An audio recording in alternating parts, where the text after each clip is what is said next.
Hello, my name is Sam Feltham. I'm the director of the Public Health Collaboration. Now, before I hand over to Liz, who will be taking you through the Real Food Lifestyle course, I just wanted to mention that in addition to providing this course for free, we also run an online weekly lifestyle support group you can join as well. Simply go to our website at www.phcuk.org/support and you can sign up right there. Also on the website, you can find lots of free resources and projects that you can get involved in, such as Real Food Runners or even the Ambassadors Programme as well. And if you find any of our content valuable whatsoever, please do consider donating what you can, or even regularly contributing to the charity by becoming an annual member. Now, without further ado, let me hand you over to Liz. Hello, and welcome to session 4 of our Real Food Low Carb Lifestyle course. Just another quick reminder that the information contained in the course is just that. It's information and not medical advice. If you have any medical questions, then you need to speak with your doctor or your nurse. So what are we talking about today? We're going to start with alcohol, and then we'll move on to exercise, mindfulness, and sleep. So who wants a drink? First of all, drinking too much alcohol will slow down your weight loss and may undermine your health gains on a low-carb diet. Alcohol is burned before anything else in the body, which therefore slows down fat loss. However, if you can drink alcohol in moderation, it's usually not a major issue as long as it's low in carbs. Low-carb options include wine, champagne, and pure spirits like whiskey and vodka. High-carb drinks? Those are beer and sugary cocktails.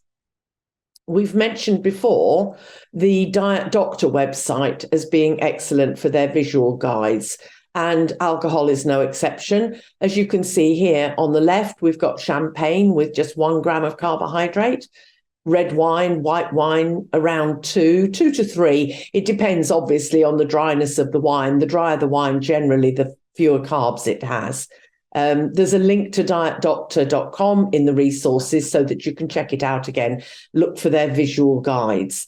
Beer, though, as you can see on the right-hand side, 13 grams of carbohydrate, so to be avoided if at all possible. And in fact, they have a whole chart just on beers. And as you can see, most of those on the right are 13, 14 grams of carbohydrate. The usual Heineken and Newcastle Brown, Guinness, etc.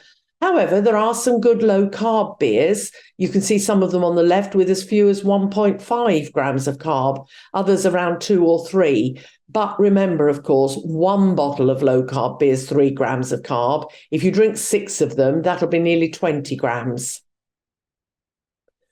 Spirits on their own are 0 carb, which is great news. It's the mixers that are the problem. If we look here at a vodka and soda, that's 0 carbs. And yet if we have a vodka and orange, that goes to 28 grams of carb.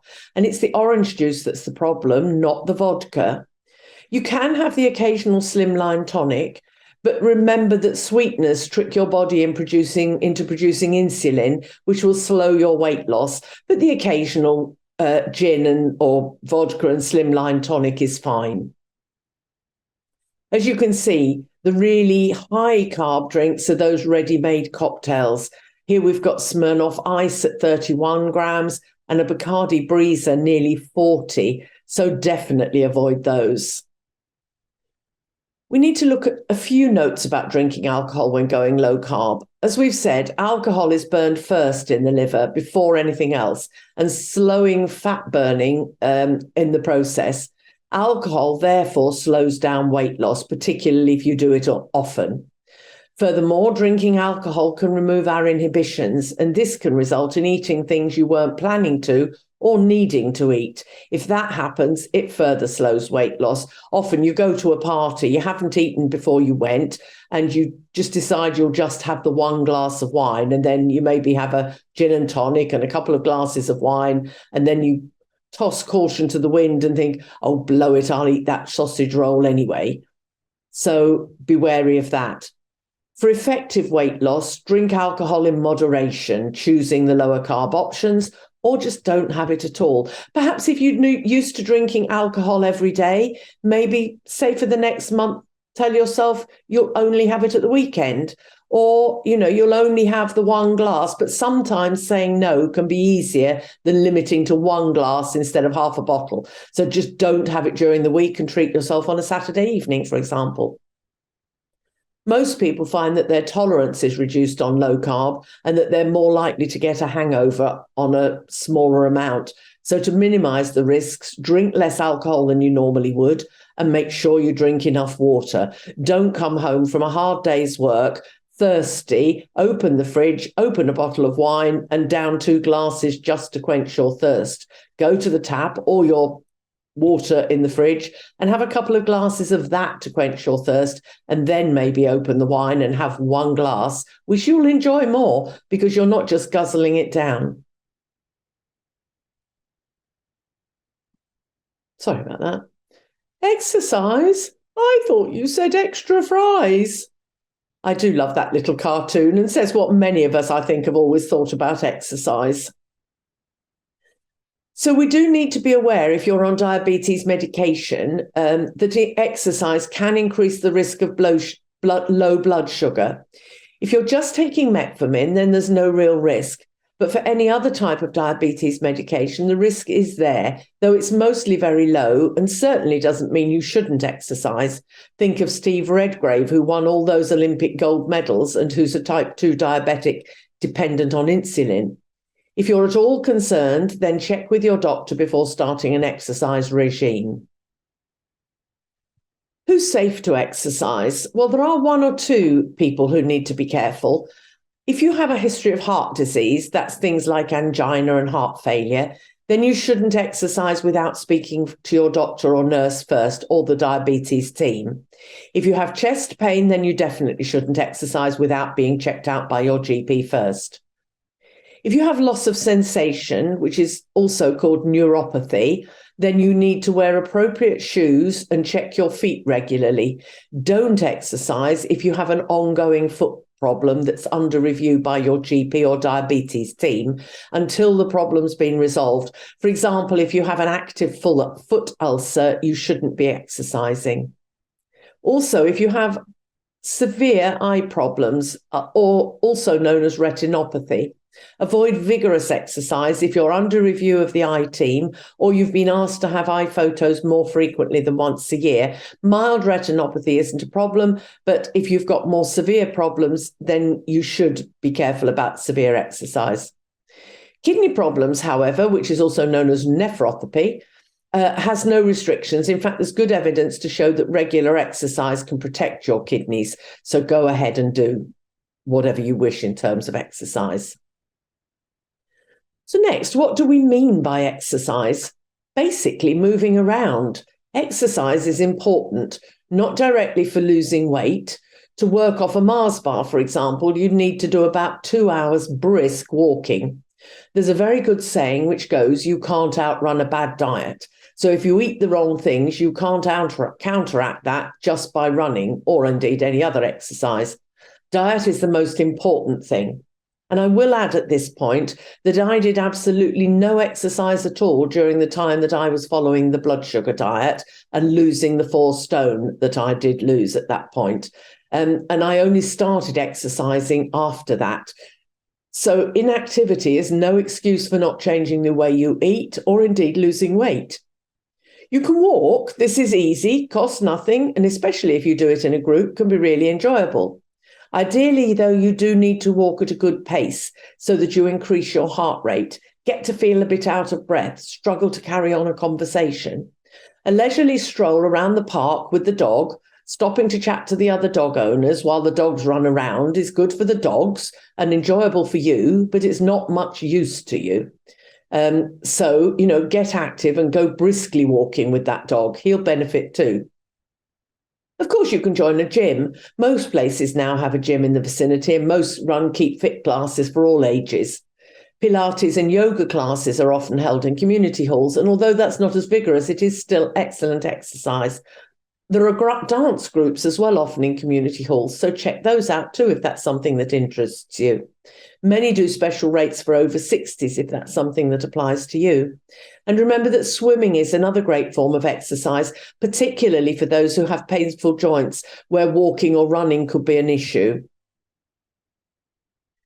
If you're in the UK, you will almost certainly have a parkrun scheme in your area. These exist all over the country, and parkrun exists in many other countries around the world as well, so it can be worth looking up parkrun wherever you are and seeing what's available.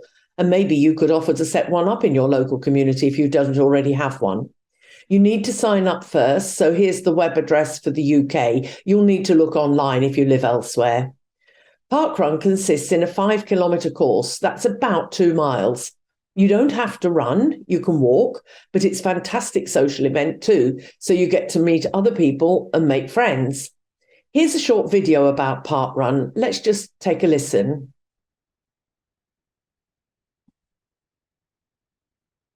This is Parkrun, which we hold every Saturday morning. Everybody can get involved. So you can run with your dog, you can run with your children. It's great fun because you get to know many, many people and make good friendships, actually. It's really nice. I moved to Bournemouth about 4 years ago. Didn't really know anyone in the area. And now this is where my kind of friends and family are. And everyone I know is at Parkrun now. So it's just great fun. I was sort of couched to 5K and got involved in parkrun and I've sort of got hooked ever since. My daughter joined the army this year and she came home for the weekend and says, Dad, we're going parkrun. And then I did that next week and then come back to see how much I've improved. No matter what standard of runner you are, you can just come along and join in.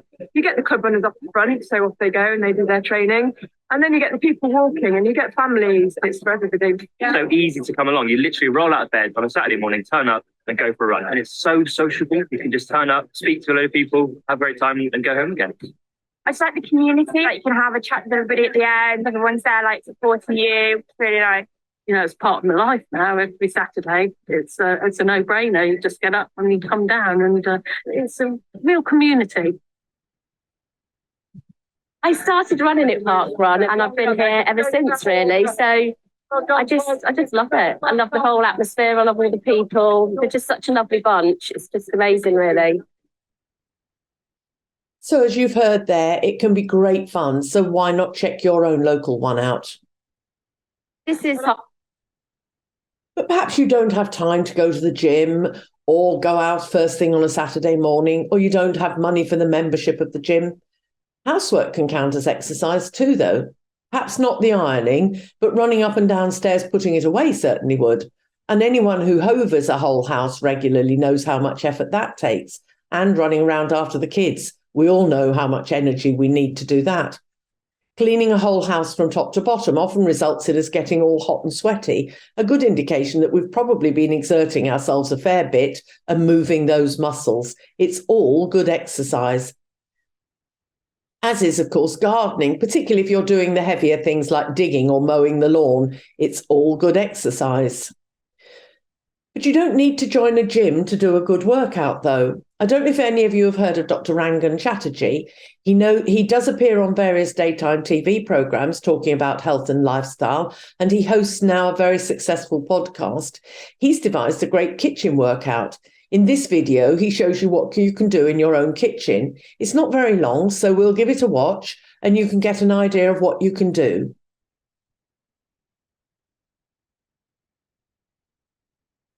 Once we get past the age of 30, we can lose up to 5% of our muscle mass every 10 years. It's a significant problem.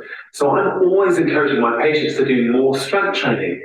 But the problem is, many people find it too expensive or too difficult to get to a gym.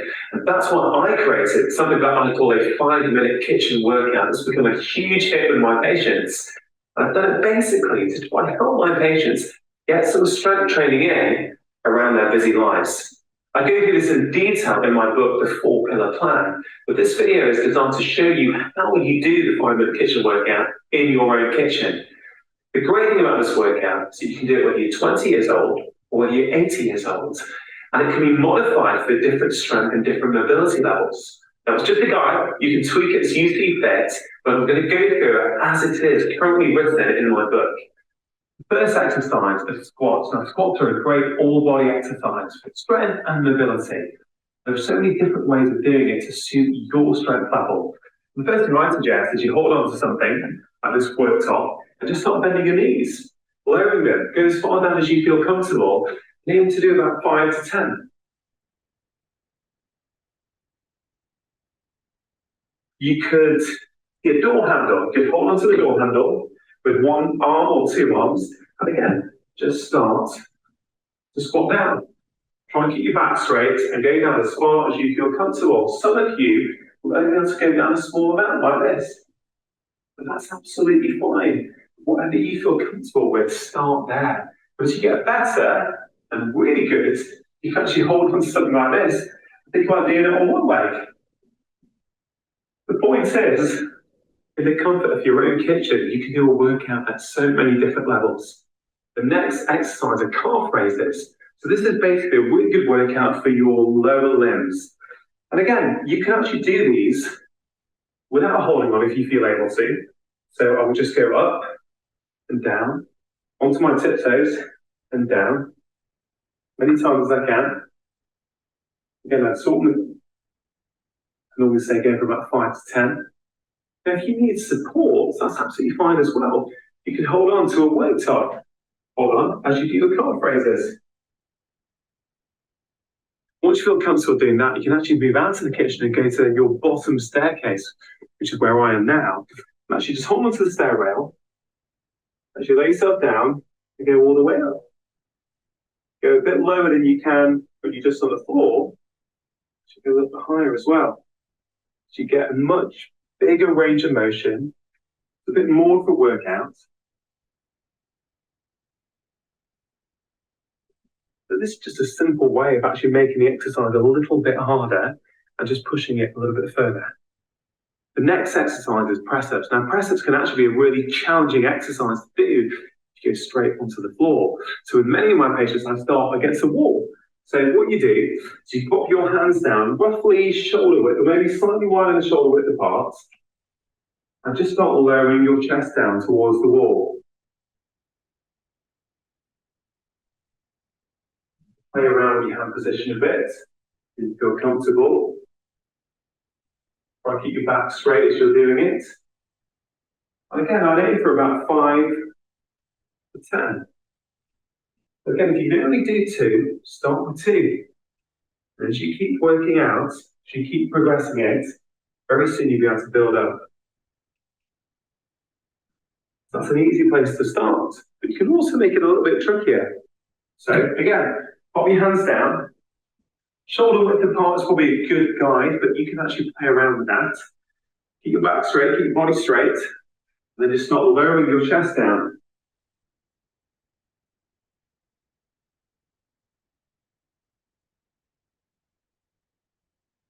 And again, I'd say aim to do about 5 to 10. It's actually quite challenging to do that, and you get a really nice workout for your chest and for your arms. Now, as you get stronger, you can start going down. You can even put in a chair, then get onto a chair. Again, the lower you put your hands, the harder you make it. So again, that's another way you can do it. And you can actually go down to the floor. The point is, you can start at your current strength level and work up as you get stronger. The next exercise are tricep dips. So what you can do is place your hands on a kitchen worktop to start with and start lowering your elbows behind you. It's a great exercise for your arms and it's a fantastic way of working on your strength. Now, I would aim for 5 to 10 there. As you get better, you can start making it more difficult for yourself. You can start doing it on a dining room chair. And once you've mastered that, you can even go onto the floor. The key is to do it where you feel comfortable at a pace and at a strength level that's good for you. The final exercise in this sequence are lunges. Now, lunges are a very well-known body weight exercise. Now, the key here is that you can do it freestanding or you can hold on. So I'll just hold on to demonstrate how we do that. So hold on to something and just put one leg forward and bend the knee. This is me doing my right leg. You don't need to hold on. You can actually do it without holding on. As you get stronger, you feel more comfortable. I'll say maybe do about 5 to 10 on each leg. So I'm going to just do my left leg now. Try and keep your torso upright if you can, and bend as far down with that knee as you feel comfortable.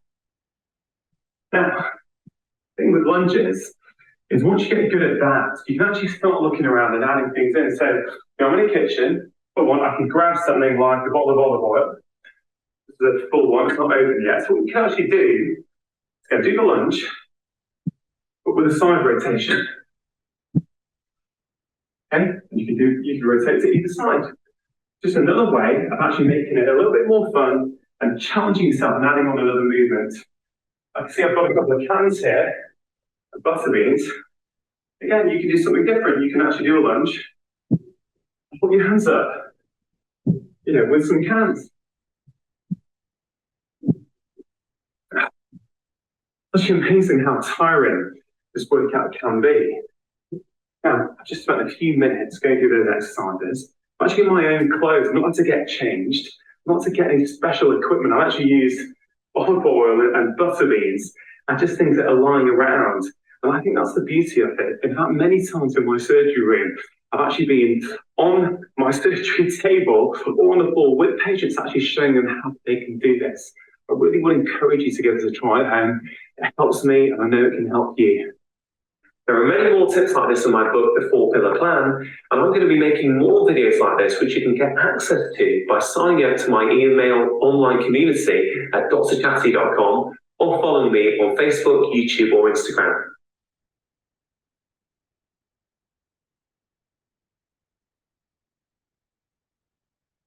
So, as you've heard, you can do a workout in your own kitchen. He did mention his book there. You definitely don't need to buy the book. You can find a link to the video in our resources on the website. And of course, it doesn't cost anything to check out his videos on YouTube or listen to his podcasts. And I certainly recommend you do. He's really good. Now, another aspect, we've looked at physical well-being, but just as important is our mental well-being. And this GP uses meditation and mindfulness to help her patients. I've put her details in the resources on the website, so you can check her out again. But let's just take a listen now.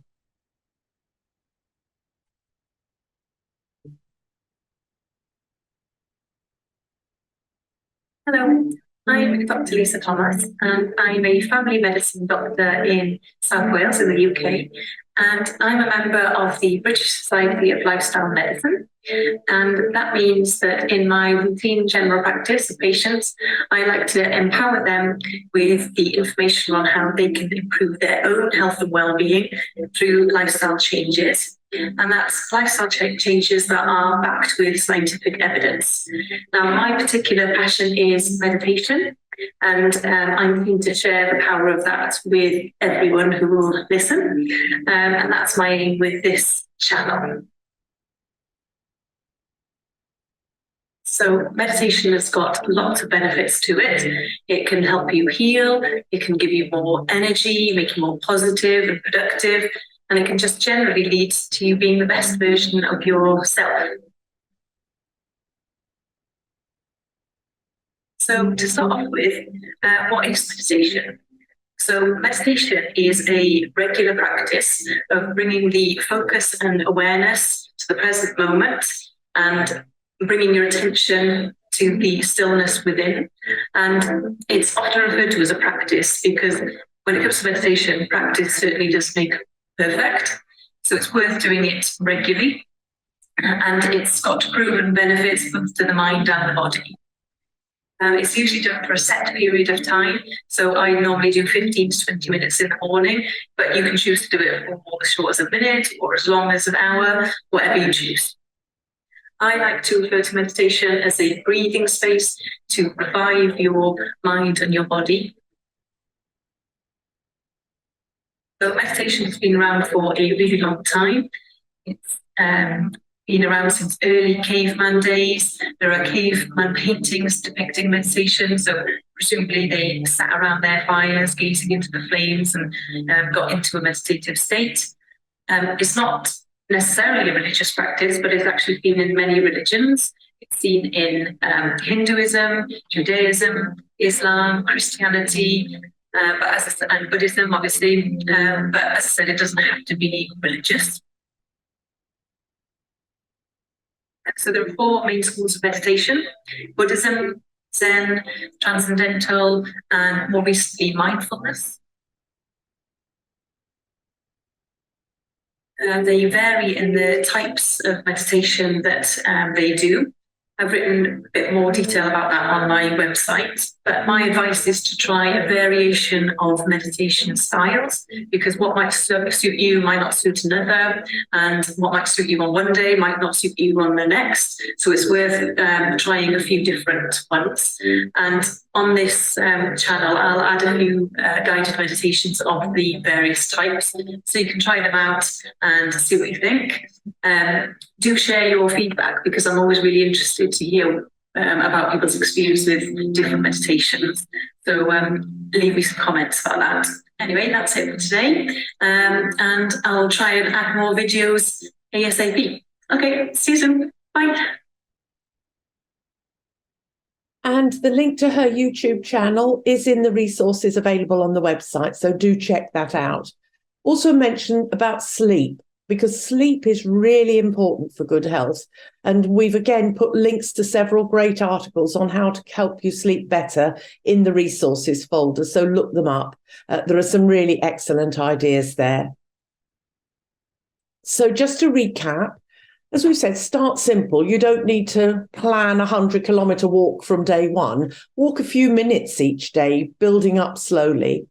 Try Dr. Chatterjee's 5-minute kitchen workout. Exercise with other people, whether that's in park run or just walking a couple of friends together, or if you decide to join a dance group or a Pilates group. Being with other people is also really good. Sociability helps our mental health. Try mindfulness or meditation, particularly if you have stress in your life. Try and create the right atmosphere for a good night's sleep, and find something that you enjoy doing, because only if you enjoy doing it will it become a habit. So next time we're going to talk about intermittent fasting, which some of you may know about already. And also we're going to look in more detail about vegetable oils, which we did mention in the first session.